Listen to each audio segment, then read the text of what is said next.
I'm Dr. Mark Goulston. I've been a psychiatrist for 40 years. I am a board-certified psychiatrist. I used to work with suicidal patients, and then I expanded that to training FBI and police hostage negotiators. Then I advised juries. I was an advisor in the O.J. Simpson criminal trial. I've written 7 books, mostly about communication, getting out of your own way. And I've now expanded that to advising and coaching leaders and managers about how to be effective in their organizations and their companies. I'm a suicide specialist. I went to medical school in Boston, and then I did my psychiatry residency at UCLA. When I sounded academic or pedantic, I would lose them. So every time I use big clinical terms, even terms like depression, I could look into their eyes and there would be a look that's basically said, "Nice try, doc, but you missed." And so I learned to look into people's eyes for where the pain was. And I learned to be focused only on how do I alleviate that pain, as opposed to how do I treat this condition. When I talk about suicide,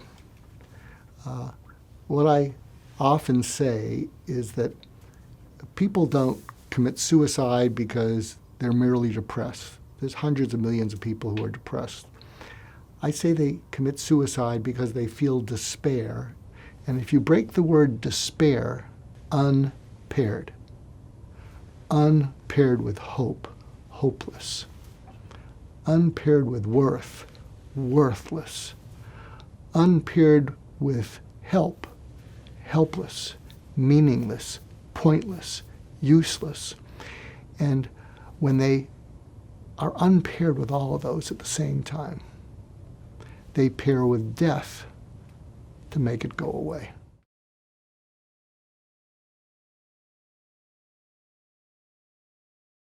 How do you pair with someone in their despair so they don't feel so alone with it?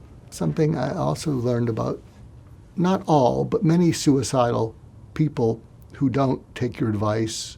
What you need to realize about them is they don't take your advice or solutions because it's just another thing to fail at. And then they have to come back to you about why they didn't do it. If you're giving advice or solutions to your kids and they're going, what you might want to say to them to re-engage them is, you don't want solutions or advice because you don't think you'll be able to follow it. And then when I ask you about it, you're just going to feel guilty and more frustrated. Is any of that true? If you're a parent, you got to realize, all of us parents do this, often when you're giving them advice or solutions that they don't need or they don't want, it's our effort to deal with our own anxiety. We're feeling so out of control with them. We love them, but our way to get them back into control is to give them advice and solutions, which is not what they want. What they want is to not feel so alone. Look at your son or daughter, and hopefully you will have maintained eye contact, and say, at its worst, how bad can it get for you? And tell me a story of one of those times.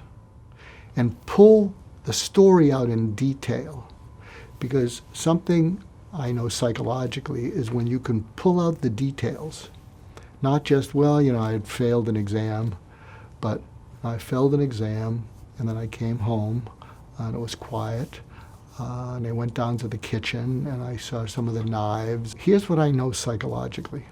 If you can get your son or daughter to describe that incident so clearly that you can see it, they will re-experience the feelings of being there, except this time they won't be alone. And when you can put them back there and they're not alone, and they're thinking of pairing with that knife to take it all away, they'll pair with you. Trust me, this will happen. But what you have to tell them is, I'm the parent, I'm not very good at this.